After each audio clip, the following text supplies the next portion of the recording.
गणित कक्षा 10B NCERT की प्रश्नावली 3.3 का प्रश्न तीसरे का 5वां क्वेश्चन कि यदि किसी भिन्न के अंश और हर दोनों में 2 जोड़ दिया जाए तो वह 9/11 हो जाती है। यदि अंश और हर दोनों में 3 जोड़ दिया जाए तो वह 5/6 हो जाती है। वह भिन्न ज्ञात कीजिए। तो अपन भिन्न का अंश मान ले रहे हैं x और हर मान लें y, तब भिन्न बन जाएगा x/y। अब वो कह रहे हर कि भिन्न के अंश और हर दोनों में 2 जोड़ दिया जाए, यानी x में भी जोड़ दिया जाए और y में भी 2 जोड़ दिया जाए, तब वह भिन्न हो जाती है 9/11। तो अपन ने माना कि भिन्न का अंश x तथा हर y है, इसलिए भिन्न हो जाएगा x/y। अब फर्स्ट शर्त में क्या है कि उसके अंश में भी 2 जोड़ दें और हर में भी 2 जोड़ दें, तब वह भिन्न हो जाती है 9/11। तो इसका त्रिक गुणा करें, 11 का इसमें और 9 का इसमें। तो 11 का इसमें करेंगे तो 11, पहले 9 का इसमें कर दें या 11 का इसमें। तो 9 का इसमें कर दिया तो 9y और 9 का 2 में तो 9 दूनी 18। 11 का इसमें कर दें तो 11x और 11 दूनी 22। अब पक्षांतर कर दें तो 18 और 22 और 11x और 9y। तो इस 18 तरफी कर लिया हमने 22 का पक्षांतर और 11x 9y का इस साइड कर दिया। तो यहाँ 18 ऋण 22 यानी ऋण के आ जाएंगे 4, यहाँ आ जाएगा 11x और ऋण के 11x ऋण 9y, 11x ऋण 9y। अब इसे या करके इसे आगे लिख लें और इस 4 को लिख दिया हमने पीछे। यह बना लिया समीकरण नंबर 1। अब दूसरी शर्त है कि अंश व हर में 3 जोड़ दिए जाएं। अंश व हर में 3 जोड़ दिए जाएं। यदि अंश में भी 3 जोड़ दें, हर में भी 3 जोड़ दें, तो वह भिन्न हो जाती है 5/6। तो यह शर्त दूसरी हो गई कि अंश और हर में यदि 6 जोड़ दिए जाएं तो वह भिन्न 5/6 हो जाती है।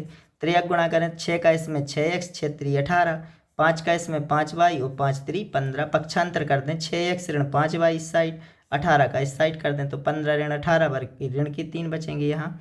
तो 6x ऋण 5y बराबर ऋण 3, यह समीकरण दूसरा बन जाएगा। तो समीकरण 1 व 2 को मिलाने पर तो समीकरण 1 कितना है, 11x ऋण 9y बराबर ऋण 4। दूसरा समीकरण 6x ऋण 5y बराबर ऋण 3।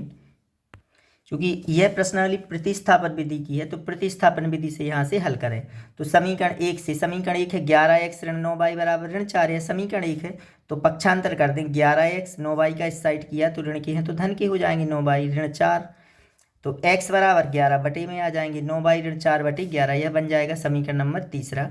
2 समीकरण पहले बन चुके हैं, यह तीसरा। तो x का जो मान निकाला है वो हमने पहले समीकरण से निकाला है, तो प्रतिस्थापन में x का मान हमने पहले समीकरण से निकाला है तो दूसरे में प्रतिस्थापित करेंगे, और यदि दूसरे समीकरण से निकाला है तो पहले समीकरण में प्रतिस्थापित करेंगे। तो x का मान समीकरण 2 में प्रतिस्थापित करने पर समीकरण 2 क्या है, 6x, x का यह हमने मान रख दिया, ऋण 5y बराबर ऋण 3, यह हमने x का मान प्रतिस्थापित कर दिया समीकरण 2 में। अब इसका इसमें गुणा करें तो 6 नाम 54y, 6 चौके 24/11 ऋण के 5y बराबर ऋण 3। अब यहाँ LCM लें तो 11 का इसमें गुणा हो जाएगा तो 54y ऋण 24, 11 का इसमें करेंगे तो 11×5 55y/11 बराबर ऋण 3। तो यहाँ 54y है और ऋण के 55y है तो ऋण का 1y बच जाएगा।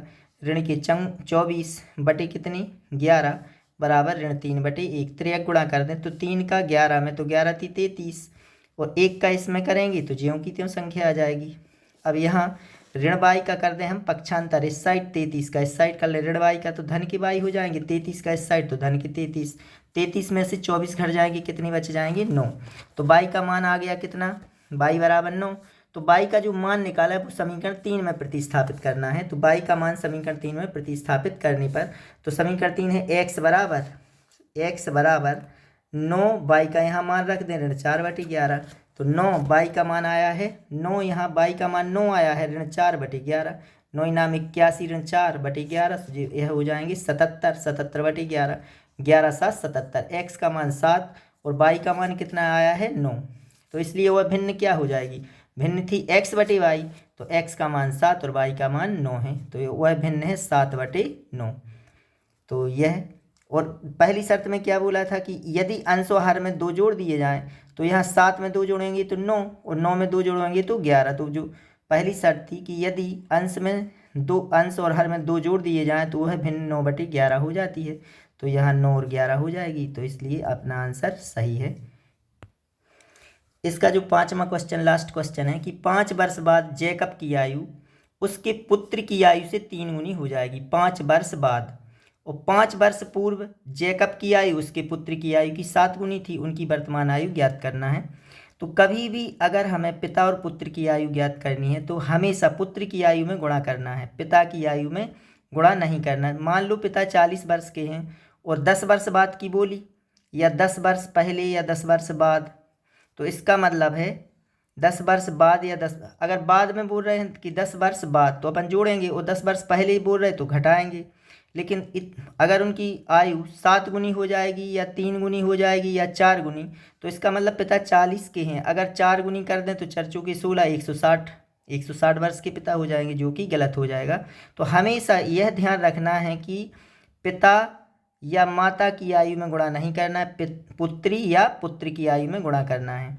तो यहाँ क्या पूछा कि 5 वर्ष बाद, तो अपन पहले मान लें कि माना जैकब के पिता और जैकब की आयु उसके पुत्र की आयु से 3 गुनी हो जाएगी।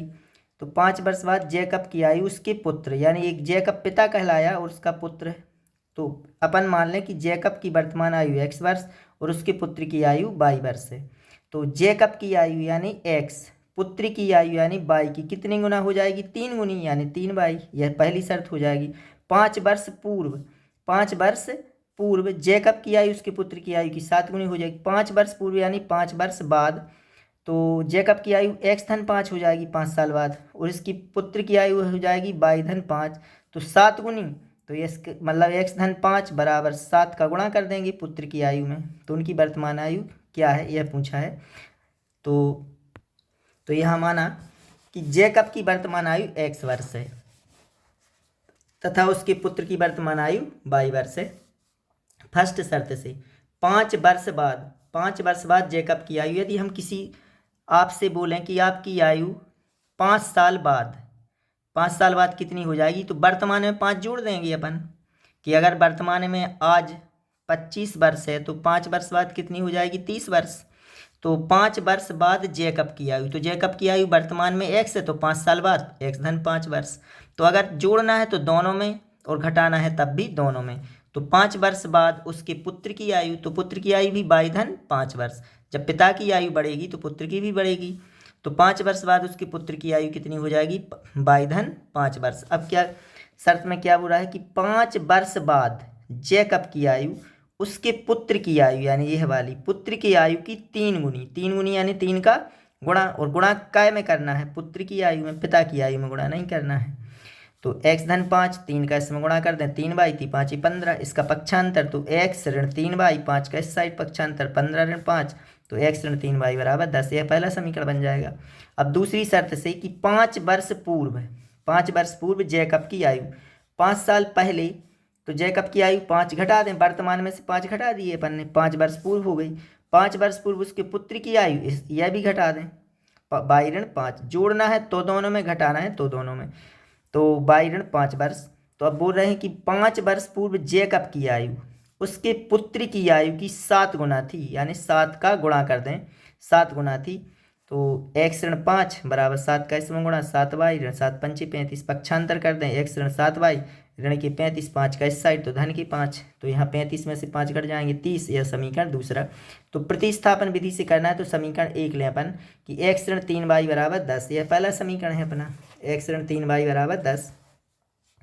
तो x बराबर 3y का क्या कर दिया हमने? पक्षांतर, तो यह धन की हो गए। यह तीसरा बना लिया समीकरण। यह x का मान हमने समीकरण 1 से निकाला है, तो यह हम रखेंगे 2 में, यानी 2 में प्रतिस्थापित करेंगे।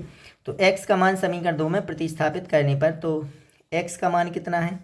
3y धन 10। यह x का मान ऋण 7y बराबर ऋण के 30। यह समीकरण दूसरा है अपना। तो x का मान हमने यहाँ प्रतिस्थापित कर दिया, 3y, यहाँ 3y धन 10 और ऋण 7y बराबर ऋण 30। तो यहाँ 3y ऋण के 7y, तो ऋण के 4y धन के 10 बराबर ऋण के 30। अब यहाँ ऋण के 4y 10 का और पक्षांतर कर दिया इस साइड, तो 30 और 10 ऋण के हो जाएंगे 40, y बराबर ऋण 4 बटे में आ जाएंगे, ऋण 40 बटे ऋण 4, ऋण ऋण कट जाएंगे, 4 धाम 40। y का मान कितना आ गया? 10। अब y का मान जो 10 आया है, यह समीकरण 3 में प्रतिस्थापित कर देंगे। तो यहाँ y का जब 10 रखेंगे मान, तो 10 या 30 धन 10 40, यानी जैकब की आयु आ जाएगी 40 वर्ष, उसके पुत्र की आयु आ जाएगी 10 वर्ष। तो पहली शर्त में क्या पूछा था कि 5 वर्ष बाद जैकब की आयु उसके पुत्र की आयु की तिगनी हो जाएगी। तो जैकब की आयु हो जाएगी 45 वर्ष और जैकब के पुत्र की आयु हो जाएगी 15, तो 15 × 45 सही है अपना आंसर। तो इस यहाँ हमने बाई का मान यहाँ प्रतिस्थापित करना है। तो यह बाई का मान समीकरण 2 में प्रतिस्थापित कर नहीं पाए तो x 3 × 10 धन 10 30 धन 10 यानी 40। अतः जैकब की वर्तमान आयु 40 वर्ष और उसके पुत्र की वर्तमान आयु 10 वर्ष है।